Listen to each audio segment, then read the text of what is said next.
Hello. हाँ बच्चों, last class में मैंने आपको क्या बताया था कि कीमत प्रभाव जो है वो आय प्रभाव और प्रतिस्थापन प्रभाव दोनों का योग होता है। ठीक है, तो वस्तु जब सामान्य होती है तब तो आय प्रभाव और प्रतिस्थापन प्रभाव दोनों ही वस्तु की मांग को बढ़ाते हैं। ठीक है, लेकिन कभी कभी क्या होता है कि वस्तु को हम घटिया मान लेते हैं या हमारे दिमाग में होता है कि ये तो अच्छी नहीं है, तो उनकी प्राइस कम होने पर हो सकता है कि उसकी डिमांड कम हो जाए। तो ऐसी वस्तुओं में मांग का नियम लागू नहीं होता है। तो इसके लिए हम कौन सा चैप्टर पढ़ रहे हैं? गिफिन एवं निम्न वस्तु। तो आज का चैप्टर हमारा कौन सा बच्चों? गिफिन वस्तु एवं निम्न वस्तु। तो सामान्य वस्तु की दशाओं में आय प्रभाव धनात्मक होता है और प्रतिस्थापन प्रभाव की दिशा में कार्य करके उसे सबल बनाता है। ठीक है, और प्रतिस्थापन का चिन्ह हमेशा ऋणात्मक होता है क्योंकि चिन्ह ऋणात्मक है क्योंकि प्रतिस्थापन प्रभाव जो है वस्तु की कीमत और मांग के विपरीत संबंध स्थापित करता है। वस्तु की कीमत कम होती है तो आय प्रभाव और प्रतिस्थापन प्रभाव दोनों एक ही दिशा में कार्य करके सामान्यतः वस्तु की मांग की मात्रा को बढ़ा देंगे और वस्तु की कीमत बढ़ने पर मांग को कम कर देंगे। ठीक है, तो यहाँ तक तो क्या होता है? मांग का नियम लागू होता है। किंतु सामान्य वस्तु के विपरीत इन्फीरियर गुड्स होती है के संबंध में आय प्रभाव और प्रतिस्थापन प्रभाव एक ही दिशा में कार्य नहीं करते हैं। निम्न वस्तु के संबंध में आय प्रभाव ऋणात्मक होता है। क्या होता है? आय प्रभाव ऋणात्मक होता है, मतलब आय में वृद्धि होने पर वस्तु का उपभोग कम होता है और आय में कमी होने पर वस्तु का उपभोग अधिक होता है। फिर भी निम्न वस्तु के संबंध में मांग का नियम फिर भी क्रियाशील होता है। क्यों? क्योंकि आय प्रभाव जो है वो प्रतिस्थापन प्रभाव की तुलना में निर्बल होता है। ठीक है, तो इससे सब्स्टिट्यूशन इफेक्ट जो है वो इनकम इफेक्ट को समाप्त करके निम्न वस्तु की दिशा में भी कीमत गिरने पर वस्तु की कुल मांग को बढ़ाएगा। आई समझ में कि यहाँ पे आय प्रभाव भले मांग को कम कर रहा है लेकिन प्रतिस्थापन प्रभाव इतना सबल है कि कीमत कम हुई है तो मांग बढ़ेगी। तो यहाँ पर भी मांग का नियम लागू हो रहा है क्योंकि इस स्थिति का कारण ये है कि उपभोक्ता अपनी आय का एक बहुत छोटा भाग ही वस्तु के क्रय पर व्यय करता है जिससे आय प्रभाव बहुत ही क्षीण होता है। ठीक है, लेकिन दूसरी ओर गिफिन गुड्स के संबंध में मांग का नियम जो है कीमत मांग का जो संबंध है वो बिगड़ जाता है और कीमत मांग के ऋणात्मक संबंध के स्थान पर धनात्मक संबंध स्थापित हो जाता है। अर्थात उपभोक्ता वस्तु की कीमत घटने के स्थान पर क्या होता है? घटने पर वस्तु के उपभोग को भी घटा देता है और कीमत बढ़ने पर वस्तु के उपभोग को बढ़ा देता है। तो इस विरोधाभास का मुख्य कारण क्या है कि आय का एक भाग वस्तु के उपभोग पर व्यय किए जाने के कारण ऋणात्मक आय प्रभाव जो है वो प्रतिस्थापन प्रभाव से बलवान होता है। तो गिफिन में क्या हो रहा है? वो आय का एक बड़ा भाग इस पर खर्च करता है, तो इसलिए आय प्रभाव जो है अगर ऋणात्मक है तो वो प्रतिस्थापन प्रभाव से ज़्यादा बलशाली हो जाता है और वो आय प्रभाव गिफिन वस्तु में प्रतिस्थापन प्रभाव को पूर्णतः समाप्त करके अपना प्रभाव बनाए रखता है। ठीक है, तो यहाँ पे आय प्रभाव जो है वो बहुत ज़्यादा ऋणात्मक होता है, तो इसलिए वो प्रतिस्थापन प्रभाव के इफेक्ट को ख़त्म कर देता है। तो विशिष्ट प्रकार की निम्न वस्तुएं जिनमें ऋणात्मक आय प्रभाव बलशाली और प्रभावी होता है उनको हम क्या कहते हैं? गिफिन वस्तुएं। समझ में आया कि जिनमें ऋणात्मक आय प्रभाव बहुत ही बलशाली होता है उसको हम क्या कहते हैं? Giffen goods. तो गिफिन वस्तु में खास क्या बातें हैं? नंबर 1 उसकी क्या विशेषता है कि निम्न वस्तु का आय प्रभाव अधिक शक्तिशाली हो, उस वस्तु का प्रतिस्थापन प्रभाव कम हो और तीसरा उस वस्तु के ऊपर आय का बड़ा भाग खर्च किया जाता हो। ठीक है, तब जाके ये वस्तु क्या कहलाती है? गिफिन कहलाती है। ठीक, अब इसको हम डायग्राम बनाएंगे।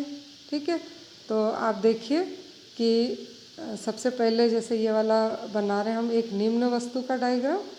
तो ये वाला जैसे देखिए आप क्या हो रहा है इसमें, आपको सिंपल बता रही हूँ। ये बनाया अपन ने,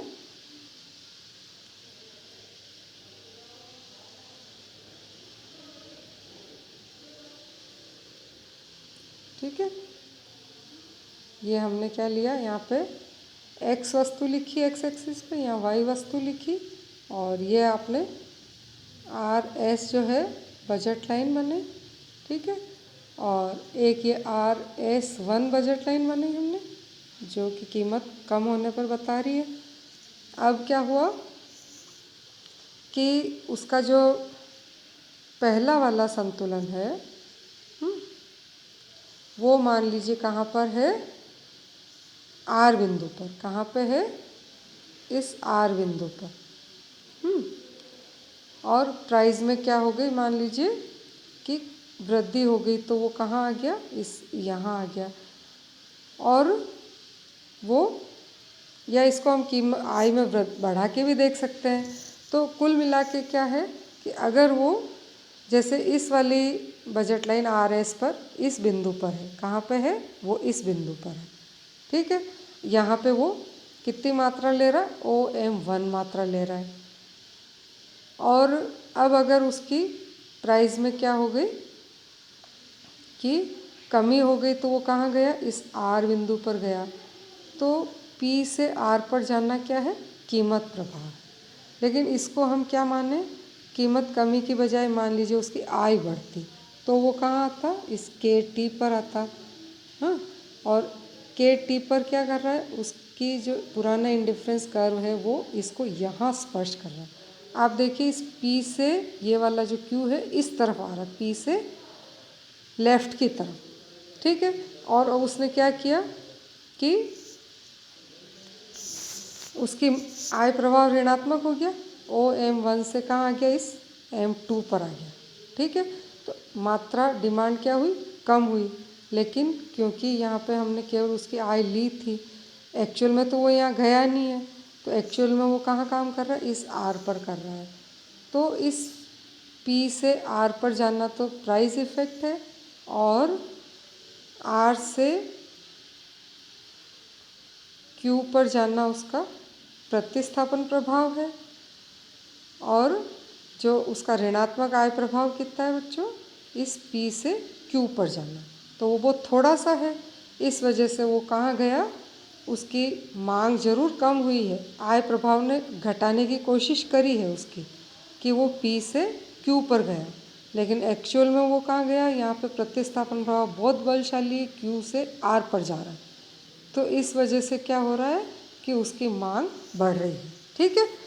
कि वस्तु X की कीमत कम होने पर कीमत रेखा RS से RS1 हो जाती है, और पहले वो IC1 के P बिंदु पर संतुलन में, और कीमत बदलने से उपभोक्ता P से R तक जाता है। लेकिन पहले वो कहाँ जा रहा है, P से Q पर जा रहा है। वो क्या है उसका, P से Q और फिर Q से R तक जाता है।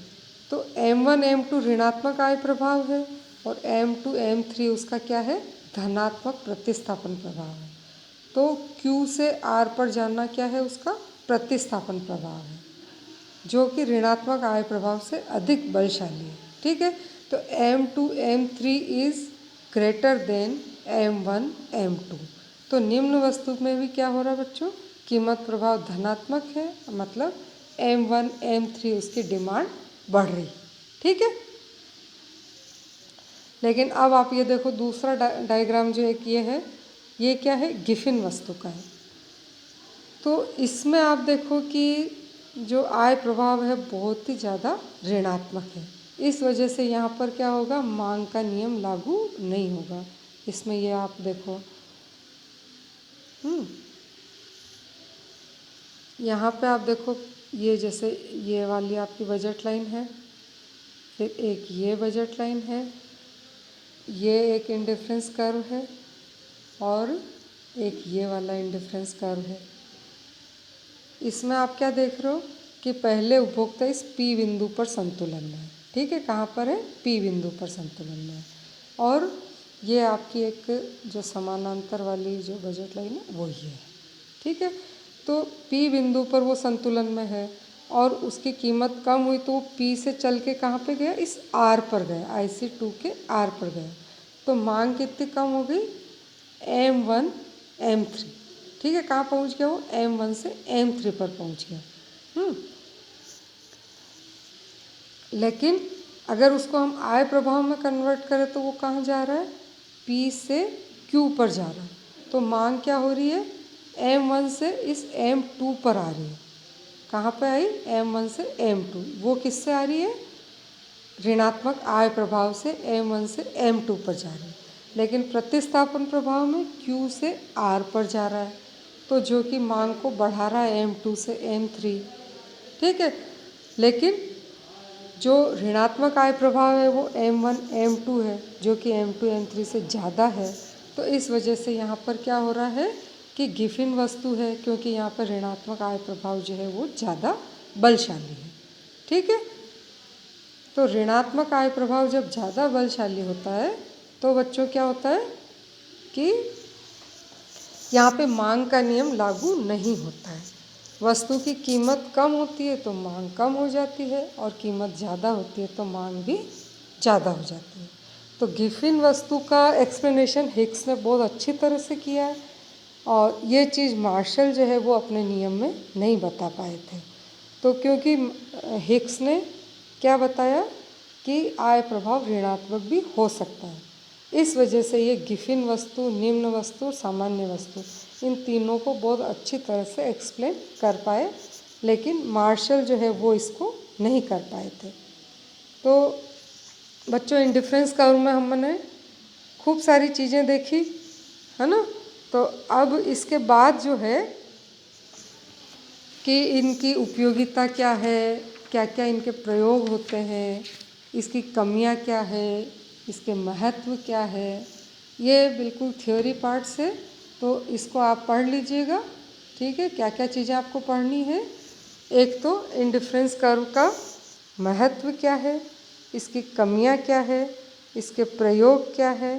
ठीक है, और ये सारी चीज़ें जब आप पढ़ लें तो नेक्स्ट क्लास में अब हम कौन सा चैप्टर पढ़ाएंगे, मांग की लोच या इलास्टिसिटी ऑफ डिमांड।